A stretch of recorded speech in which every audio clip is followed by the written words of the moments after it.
welcome and thank you for watching this video. I am so delighted to welcome today a Senate candidate, a progressive out of Colorado. This is Andrew Romanoff, and he is here with us today to answer some questions that you might not know about his Senate campaign. Thank you so much for joining us. Thanks for the opportunity. I really appreciate it.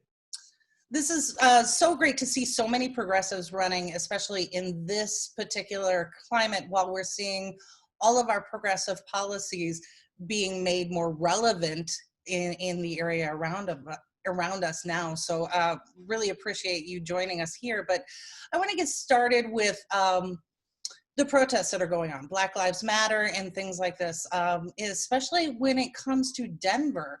Denver recently had an issue with a police officer who made headlines because he had posted himself in riot gear, and there were some allegations that he had written, "Let's start a riot," as if he himself is ready to escalate things. So we're seeing this around the country. What is your answer then to the question of police brutality? We've laid out a plan to end the horror of police violence, because any incident is one too many. And we know that George Floyd's murder was not an isolated instance. So I think what we need to do, and you can find the details, by the way, if you go to andrewromanoff.com, is not only some steps we should have taken decades ago, an end to chokeholds and strangleholds, requirement for body cameras and more comprehensive reporting, but also to shift resources from police departments to community services, to require the formation of independent oversight bodies with the authority to hold police officers accountable, a requirement that police officers themselves intervene and stop other officers from committing misconduct. Because, of course, it wasn't just the officer who put his knee on George Floyd's neck until he was dead who bears responsibility here. It was the other officers who stood by and did nothing. And the last thing I'll say is this. Although we've laid out a longer plan, it strikes me that we should not have ever reached the point at which we have to explain why you can't put your knee on another human being's neck, because the officer who did that and the officers who stood by should never have been on the force to begin with. So we need to do a far better job of recruiting and training and hiring officers who reflect and respect the communities they serve. Well, it's interesting that you brought up a ban on chokeholds, because we know now that during the time that George Floyd was murdered, that chokeholds were banned in Minneapolis. So your opponent is largely stopping with a ban on chokeholds. And you are actually promoting, was it defunding the police force? What does that look like? That sounds alarming on the surface. What do you mean by that? So we're not talking about abolishing law enforcement agencies across the country, although some folks, I understand, have proposed that. What I'm suggesting is that more resources ought to go not simply to incarcerating people, but instead to preventing the development of many of these problems in the first place. To me, at least, that means investing in services like mental health and substance use treatment. I led the fight for mental health care in Colorado as the president of a group called Mental Health Colorado. And even earlier, when I was in the statehouse, I was the Speaker of the House, as you know, and a champion of mental health and substance use prevention and treatment. It seems to me that criminalizing mental illness or drug addiction, turning our jails and prisons, in other words, into warehouses for people who face those disorders, is the most expensive and least therapeutic decision we could make. Absolutely. I myself, we have family members who struggle with bipolar disorder, and it's something that's a constant worry for us, because they are adults, they have rights, and we're family members. We're limited in what we can do, so we do worry about their safety. So let me ask you just point blank, do you support reparations? I do. And not only for African Americans subjected to centuries of oppression. This is, after all, America's original and persistent sin, at least one of them. I also support reparations for indigenous peoples, the victims of genocide and of continuing inequality and discrimination that has persisted to this day. I'm actually delighted to hear that, because we had talked on this network, as well as others have pointed out, a record number of Native Americans are running for office this year. I think the total is just over 40, and they're running as Republicans and Democrats. So I think it's unprecedented as we're seeing the Trump administration roll back on treaties and try to reclaim land. So if you're in the Senate now and you have these allies and advocates working for Indigenous peoples, do you think that you could cross the aisle and help them on this particular issue with Native American rights? Now, look, I will work with anyone who shares my commitment to that cause, and we ought to learn from Indigenous peoples. We ought to pay special attention, of course, to the horror of rape and murder that has taken a disproportionate toll on Indigenous and Native women and girls, and the fact that we've allowed their perpetrators to escape punishment or prosecution is an abomination in my view. So yes, I am ready, willing, eager, and determined to put an end to the crimes that we're discussing and the inequality that persists. So excellent point. And it kind of reminds me of what we all saw at Standing Rock as well. So we've got Minneapolis and around the country, people crying out for equal protection. And then at Standing Rock several years ago, we saw our own members of Congress kind of standing idly by for 6 months, 8 months, 10 months, while people from all around the country tried to stop a climate disaster. So where do you stand? Now, we know that you're supporting Indigenous people in their rights, but where do you stand on climate change and these types of activities like Keystone Pipeline? I don't think we should approve the pipeline. I support the Green New Deal, a bold plan, as you know, to combat the climate crisis and to put millions of people to work. There's a few lessons we can take from this pandemic that make the case for climate action even more compelling. One, it turns out humans can actually change our behavior. We can reduce carbon emissions and other greenhouse gases when we have to. And we have to. I mean, you're seeing folks driving less now, so we're polluting less as well, and the air's getting a little clearer. It shouldn't take a pandemic to teach us that, but it is one lesson we can draw. A second, I think we should recognize that outbreaks become even more likely as warmer temperatures drive the spread of disease-carrying species across the globe.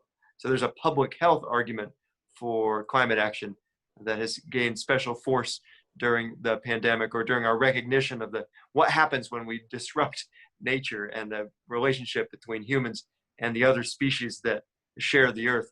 There's also an economic argument, plainly, because we're going to see 40 or perhaps 50 million Americans out of work by the time we hit rock bottom during this downturn. We could put millions of folks back to work building a clean energy infrastructure. I've suggested we take a page from the original New Deal. That's why this is called the Green New Deal. Let's put people to work repairing and investing in energy efficiency programs, transforming our electrical grid and our transportation system. Instead of FDR's Civilian Conservation Corps, we could create a new CCC, call it the Climate Conservation Corps. So there's a lot of money to be made and jobs to be produced if we take this approach. To be plain, none of that is going to happen if we simply replace Cory Gardner with another Democrat who also takes money from the fossil fuel industry. We just had a debate on this subject. I challenged my Democratic opponent to join me in signing the No Fossil Fuel Money pledge. He refused. And just like Cory Gardner, he has taken hundreds of thousands of dollars from oil and gas companies throughout his career. Well, those companies. Your opponent, I want to point out, he bills himself as a scientist, and that is his education and degree, but he took that education and went to work for a petroleum company. Isn't that correct? Right. Yes, that's right. Yeah, he was a geologist for the industry itself that we're supposed to be regulating. And I guess that's the point here. There's very little chance that politicians are going to bite the hands that feed them.